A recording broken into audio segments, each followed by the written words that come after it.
जय श्री महाकाल। ब्रह्म पिशाच पीछे पड़ जाना। आप सब लोग जानते ही होंगे कि ब्रह्म पिशाच अगर किसी के पीछे अगर पड़ जाता है तो उसके जीवन में कई अनेकों समस्याएं उत्पन्न कर देता है।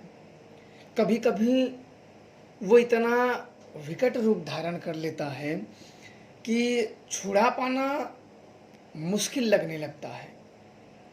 कुछ गलतियों के कारण, कुछ जाने अनजाने में भूल की जाए या कुछ चूक किया जाए तो उस कारण से ये रुष्ट हो जाते हैं और अपने रुष्टता के परिणाम स्वरूप दुख देते हैं या समस्याएं देने लगते हैं।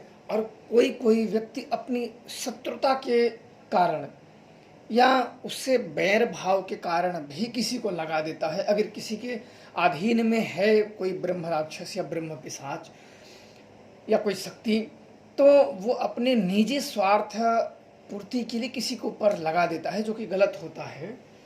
आज मैं ब्रह्म पिशाच का ही एक घटना अपने जीवन के बताऊंगा, जो कि एक लड़के को पकड़ लिया था। लड़का 10वीं क्लास में पढ़ रहा था और उसका अचानक तबीयत खराब हो गया। खराब होने के बाद वो सोया ही रहता था, कुछ काम नहीं, कुछ भी से छोटे मोटे पानी वानी लाना, घर के काम नहीं करते, कुछ भी काम नहीं, सोया ही रहता था, पढ़ने नहीं जाता था, बिल्कुल धीरे धीरे वो सूखता चला जाता था। अब क्या हुआ कि उसकी माता एक बार मेरे पास लेके आई दिखवाने के लिए कि आप इसे देखिए क्या हुआ है, कोई टोना वोना तो नहीं लग गया है, खा नहीं रहा है, कोई नज़र उजर या कोई टोना वोना नहीं मार दिया है, क्या समस्या है, क्या दिक्कतें हैं। तो मैंने बोला अच्छा ठीक है। तो शाम को मैंने उन्हें कहा कि आप मेरे स्थान पे आइए। तो दिन में ही मिली थी, तो शाम को अपने लड़के को लेके आई। लड़का वैसे भी ठीक ठाक था, बिल्कुल नया लड़का था, 10 में पढ़ रहा था, 10वीं क्लास में गया ही था। तो मैं पूजा स्थान पे बैठा और ध्यान लगाया तो मुझे जो पता हुआ कि यह लड़का स्कूल जा रहा था, सुबह सुबह स्कूल जा रहा था और उसी मार्ग से पक्की सड़क थी और उसी रास्ते सभी आना जाना होता है, सब पढ़ने का, कोई लड़की लड़का सभी उसी मार्ग से आना जाना। अब उस लड़के ने क्या किया कि पेशाब लगी थी, तो बरगद का पेड़ था रोड के बगल में ही, तो उसने उसके पीछे जाके थोड़ा सा उसको आड़ हो कि कोई मतलब पेशाब करते हुए देखे ना, तो उस बरगद के दीवार उस साइड आड़ होके वहीं उसने पेशाब किया कि कोई देखे ना, पेशाब करके निकल लें। और गलतियां उसने वहीं कर दी थी, जो मुझे पता चला कि इसने बरगद के साइड में ही जाके एक आड़ के कारण कि हमें कोई देखे ना, उस कारण वो वहाँ पेशाब कर दिया। और पेशाब करने के बाद वहाँ का जो ब्रह्म पिशाच था वो दुखी हो गया है, वो क्रोधित हो गया है। क्रोधित हो जाने के बाद उसने इसको पकड़ लिया है और इसी कारण इसके ऊपर वो सवार है। तो अच्छा मैंने बोला जब इतना हुआ कि सवार है तो मैं स्वयं इसको बुलाते हैं। मैंने कुछ मंत्रों का जाप किया, उसके बुलाने का आग्रह किया, तो वो तुरंत उस लड़के के ऊपर आ गया। बोला नहीं जाऊंगा, बिल्कुल दम बोला नहीं जाऊंगा, इसने मेरा स्थान गंदा कर दिया है। तो मैंने कहा कि आप तो महान हो और आपको लोग पूजते हैं, अब पूजते हो ना पूजते हो तो वहाँ वाले जाने, पर मैंने यही शब्द कहे जो मैं आप लोगों को बता रहा हूँ। मैंने कहा कि आपको लोग पूजते हैं और आपसे अपनी रक्षा की दुआ करते हैं, और आप ही जब लोगों को परेशान करने लगोगे तो फिर आपको कौन पूछेगा। कभी कभी ये शब्द काम आ जाते हैं, उनकी प्रशंसा करने से वो कभी कभी उनमें ज़्यादा लड़ाई झगड़े धर पकड़ या कोई बहुत बड़ी समस्या, क्योंकि ब्रह्म पिशाच से भिड़ने का मतलब होता है कि किसी तीसरे ओर भी कुछ होने का संकेत हो जाता है। तो उसने कहा कि नहीं इसने मेरे ऊपर पेशाब किया। मैंने कहा कि ये अनजाने में किया है, आपको अगर जानेगा तो कोई क्यों पेशाब करेगा। तो बहुत मशक्क़त, आधा घंटा बात करने के बाद तब वो कुछ बात माना। मैंने कहा कि मैं आपका जो है इस लड़के से क्षमा याचना करवा दूंगा, आप इसे छोड़ दीजिए, बेचारा अबोध है, बालक है, ये नहीं जानता है आपके बारे में, बेचारा नहीं जानता तो आपके ऊपर कोई पेशाब करता तो वो थोड़ा सा सोचा विचारा, कई मैंने ऐसी बातें की कि नहीं, ये जानबूझ के नहीं किया है और ये ऐसे ये नहीं करेगा। कई बातें जब मैंने उसको समझाएं बताएं, वो भी अपनी बात रखा, मैंने भी रखा, और मैं बार बार इस लड़के की ही गलती निकालता था कि इसने गलती किया है। तो मैंने ही कहा कि आपका जो भोग लगेगा मैं आपको दे दूंगा। तो उसने अपना भोग बताया जो कि सात्विक भोग था। तो उसने जो भोग बताया तो मैंने बोला ठीक है, आप इसे छोड़ दीजिए, मैं आपको इसी के हाथ से दिलवा दूंगा। तो बोला कि अच्छा ठीक है, मैं छोड़ दे रहा हूँ, लेकिन वहाँ मेरा फिर ये दोबारा पेशाब ना करे। अब कोई दोबारा क्यों पेशाब करेगा? एक बार जिसने गलतियाँ कर दी है वो दोबारा करेगा नहीं। मतलब ठीक है, ये दोबारा वहाँ करेगा ही नहीं। तब उसने अपना सिर जमीन पर रखा और चला गया। लड़का बिल्कुल ठीक हो गया, बिल्कुल फूल जैसे शरीर हो गया। देखो, देवता जब आते हैं, कोई प्रचंड जो देवता आते हैं, जब जाते हैं उनकी शरीर फूल जैसी हो जाती है, बिल्कुल जैसे कुछ हुआ ही ना हो। और भूत जब होते हैं तो उनके शरीर में कई समस्याएं, कई पीड़ाएं, कई दर्द, और बहुत जो भूत बैताल आते हैं तो उनके जो पेट का भोजन होता है ना, जैसे उलट पलट दिए हों, जैसे उनका भोजन मुंह तक आ गया हो, जैसे उनका कलेजा मुंह तक आ गया हो भोजन। शरीर में क्या ना गजड़ बजड़ कर देते हैं, पेट में गजड़ बजड़ कर देते हैं। तो वो आनी पानी खाना जो गले तक आ जाता है, उसकी वजह से लगता है कि कलेजा मुंह तक आ जाए। और जाते हुए भी वो अपना अंश को नहीं ले जाते हैं। पर देवताएं जो कहते हो हाँ जा रहे हो, लेकिन इसकी शरीर फूल जैसी कर देना, तो वो कर देते हैं, बिल्कुल जैसे कोई था ही नहीं। अपनी चीज़ों को जो है वो खींच ले जाते हैं। और मैंने कहा कि जाते समय आप फूल जैसे इसकी शरीर कर देना, और उसने किया भी बिल्कुल जैसे उसके ऊपर कोई आया ही नहीं था।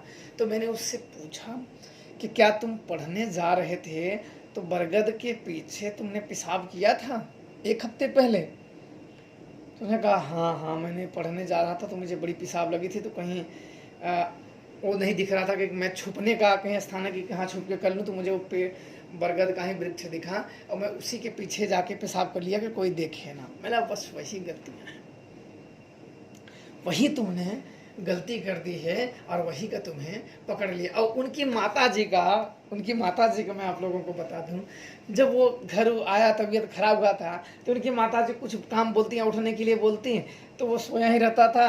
तो उनकी माता 3-4 तमाचा उनको और जड़ दी। माता ही होती हैं कि लड़के को अगर कोई काम कहे और लड़का नहीं सुनेगा तो फिर क्या करेंगे। वो दिए 3-4 झापड़, और 2-3 बार दिए। जैसे आज बोले तो चलो कोई बात नहीं, अगले दिन बोले नहीं, बोले नखड़ा करके काम नहीं कर रहा है, बस सोया ही रहा है। तब मैंने बताया, तब मैंने जब सारी चीज़ें बताई, तब वो उनकी माता बताने लगे कि इसी कारण मैंने इसे मारा भी 3-4 बार कि काम नहीं करता है, भैंस को पानी नहीं पिलाता है, और चारा भी बोलो डालने के लिए तब भी नहीं डालता है, कुछ काम नहीं करता, इसलिए मुझे गुस्सा आया तो उसको मारा भी। तब भी ये नहीं हुआ, तब आपके पास लेके आया कि इसको कुछ ना कुछ दिक्कत है ज़रूर, तो इसलिए आपके पास लेके आया कि आप इसे देखिए। अब क्या हुआ कि मैंने सारी सामग्री मैंने उनसे लिखवा दी कि आप जाइए कल या परसों, जब भी आपको कल परसों हो सके तो कल ही शाम तक मेरे स्थान पे लेके आ जाना, ये सामग्री लेके जाना। हम इसे विदाई जो वचन के मुताबिक है, वचन के मुताबिक हम उसे कर देते हैं ताकि ये निकल जाए। तो वो चले गए, उनको भेज दिया। लड़का भी ठीक था, लड़का अपना गाड़ी चला के गाड़ी ही लेके आया था। वो लड़का फिर अपनी माता को बिठा लेके चले गए, दोनों चले गए। अब सुबह में लगभग 4 बजे ही, अरे शाम को 4 बजे ही वो सारी सामग्री लेके आ गए। मैं शाम का प्रतीक्षा कर रहा था कि सूर्य डूबे तब हम सब करें। अब जब सूर्य डूबा, अब डूबने के बाद मैंने जो सारी सामग्री एकत्रित करने के बाद उसका आह्वान किया अपने स्थान से। उसके स्थान पे मैं नहीं गया, पर मुझे वो दिखा दिया कि कहाँ उसका स्थान है कहाँ नहीं, और वो ज़्यादा दूर नहीं था। मेरे स्थान से लगभग 2-2.5 किलोमीटर जैसा था। मैं उस बरगद को पेड़ को जानता भी था, पर मैं ये नहीं जानता था कि उसमें शक्तियाँ भी रहती हैं। भाई उस रास्ते से आना जाना हो, जैसे कोई हम जंगल में जा रहे हैं तो उस रास्ते से जाना, तो बरगद का पेड़ था, काफ़ी पुराना था, तो पर हम नहीं जानते थे कि उसमें कोई शक्तियाँ भी वास करती हैं। और इस वाक़या के बाद मुझे वो ज्ञात हो गया। मैंने उसका आवाहन किया, आने के बाद उसका जो सामग्री था उसको मैंने भोग दिया। भोग देने के बाद फिर वो लड़का आज लगभग देखा जाए तो 2 साल का समय हो गया है, 2 साल जैसा हो गया है। और 2 साल में आज तक उसको ऐसा कुछ नहीं हुआ। अब जब भी कभी से मिल जाता है, पढ़ने जाता है, कभी मिल जाता है तो हंसता रहता है। मैं भी कभी कोई रास्ते से जाता हूँ और वो भी कहीं दिख गया ना तो हंसता रहता है। मैं भी थोड़ा सा रुकता नहीं हूँ, मैं भी देख लेता हूँ। मैं बोला कि देखो कैसे होते हैं कि थोड़ी थोड़ी गलतियाँ, और एक चीज़ में ऐसी चीज़ होती हैं कि अगर आप कोई नया प्रेत पकड़ ले, कोई गलतियों से अगर उसे प्रेम से हटाया जाए ना तो बड़ी ही आसानी से हट जाता है। उसमें कोई जोर जबरदस्ती या कोई समस्या या धर पकड़ या कोई बहुत बड़ी तांत्रिक क्रिया करने की ज़रूरत नहीं पड़ती है, बड़ी आसानी से ये छोड़ देते हैं। बस इनको बात सही से किया जाए और सही जगह पहुंच जाओ। ऐसा नहीं कि है कहीं और का और मिल ये भरमाते भी बहुत हैं, बड़े अच्छे अच्छे जानकार को भरमा देते हैं।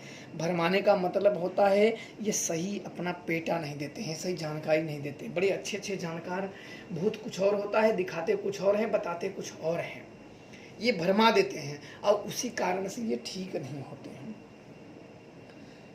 तो इन चीज़ों में कई ऐसी गलतियां हैं जो आप सब भी कोई अगर छोटी मोटी गलतियां करते हो उस कारण से आ जाते हैं।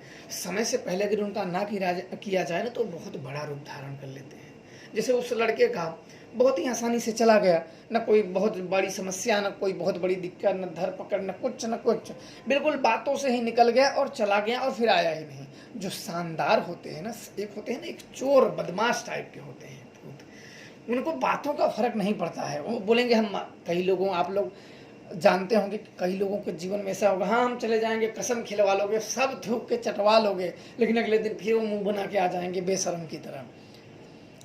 तो वैसे ये भूत भी होते हैं और कुछ भूत शानदार होते हैं। एक बार बात बोल दी है तो फिर उनकी गर्दन कट जाए लेकिन वो बात पे टिकते हैं। मैंने ऐसे भी भूत देखे हैं कि एक बात बोल दी है। जैसे कुछ होता है ना कि एक आदमी के मुंह में 2 जीभ होती है, तो ऐसे ये भूत भी होते हैं।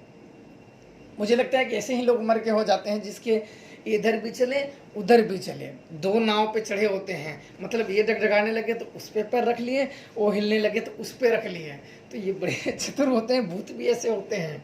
मैंने तो ऐसे बहुत देखे हैं, दिमाग खराब हो जाता है ऐसे भूतों से कि बोलते हैं हम चले जाएंगे, आज के बाद नहीं आएंगे, शिव जी की, राम जी की, हनुमान जी की, जिसकी कसम खिलाओ सब खा लेंगे। अगले दिन फिर आ जाएंगे, फिर मुंह बना के बोलेंगे हमें तो उसने भेज दिया है और ये महाशय चले आए हैं, उसने भेजा और चले आए हैं। तब इनको होता है कि अब इनकी एक ही दवाई है, जब अगला व्यक्ति भेज रहा है और ये मुंह उठाए चले आ रहे हैं तो अगला अब यही बात है, इनकी कुटम्मस करो और इनको कैद कर लिया जाए, बस। तो यही अपनाई जाती है। तो ऐसे भी बहुत होते हैं। बाकी आप लोगों को कई अनुभवों से इससे सीख मिल जाती है, जो भविष्य में छोटी मोटी गलतियां करते हैं या छोटे मोटे के कभी कभी बहुत बड़ा घातक परिणाम झेलने पड़ जाते हैं। और ओझा गुनिया तांत्रिक लोग उसका अनर्थिक फायदा उठाने लगते हैं, कुछ और का कुछ और बनाने लगते हैं। उसे एक कहावत है कि मुंह से भात एक में ही सानने लगते हैं, कुछ और तीसरी चीज बना के पेश कर देते हैं, फिर समस्या आ जाती है। तो आप लोगों को समझ में आ गया होगा। बाकी प्रसन्न रहें। जय श्री महाकाल।